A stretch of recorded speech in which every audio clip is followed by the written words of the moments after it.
A young Iron Mountain Mountaineers soccer team had its hands full in Marquette tonight, trying to keep the Redmen off the scoreboard. Good evening, everyone. I'm Mike Hoey filling in for JT tonight. A clear evening in the Marquette area turned out to be a brisk night for a soccer game. Marquette took on Iron Mountain at the Kaufman Sports Complex. It was 1-0 Marquette at halftime, and the ball would be in the Mountaineers' end of the field for most of the second half. Early in the half, a Redmond cross makes its way to Mike Wiedela, and he knocks it home with the right foot to give Marquette a 2-0 lead. The Redmen would be looking for more soon after as Max Bednarik sends a cross to Andrew Bannett, but Devin Farah makes a spectacular save before an offside call stops the action. Later, Laham Picard lifts a pass to Joe Weber, who tries a diving header, but Farah is there again to turn it aside.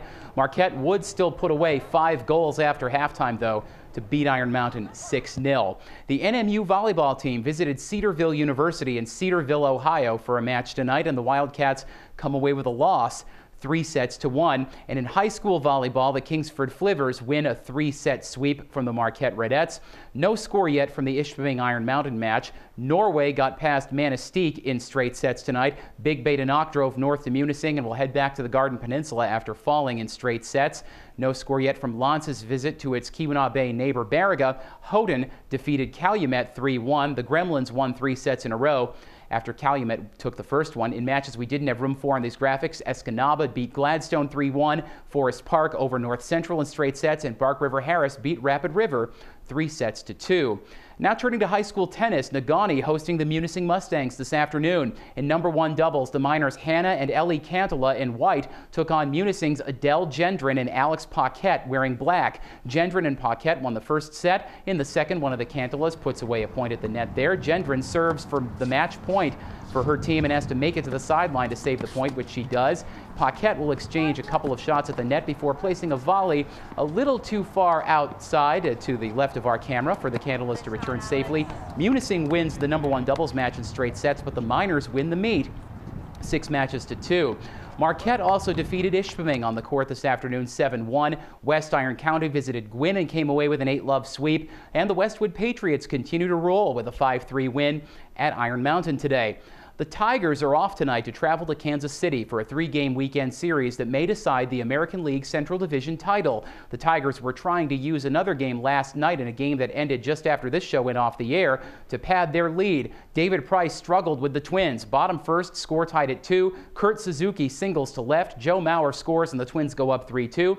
In the bottom of the 6th, Detroit has a 4-3 lead, but the Twins have a runner on third with 2 out. Danny Santana lines a hit to left to tie the game, and Santana trying to stretch it into a double, which he does. He slides in headfirst safely. Tigers skipper Brad Osmus pulls Price at this point. His line for the evening, 5 earned runs in 5 2/3 innings. Ouch. Al Albuquerque is in to relieve, and to the next batter, Brian Dozier, offering this delivery, and Dozier will go deep to center off the top of the wall for an RBI triple. The Twins take a 5-4 lead on the triple, and they go on to win 8-4. Kansas City beat the Chicago White Sox last night 6-2. So entering this weekend, the Tigers still lead the AL Central, but the lead is now down to just a half game. The Tigers have 10 regular season games remaining. The Royals have 11 still to play. Moving on now to football. Michigan has its final non-conference game of the season Saturday before beginning Big Ten play a week from Saturday against Minnesota.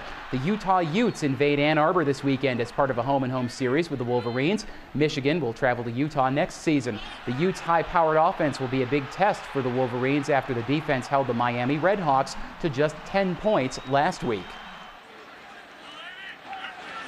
They're a football team that has scored a lot of points, hasn't given up many points, and they got good football players in skilled position. For us, turnover margins is one of the biggest indicators in the game of football, either at the National Football League level or college level, and how you end up a season. So I think all those things with Utah and their explosiveness they have offensively, I think that's always going to be the factor, but I think it's a big factor in this game. I also really believe the special teams will be a big factor in this game.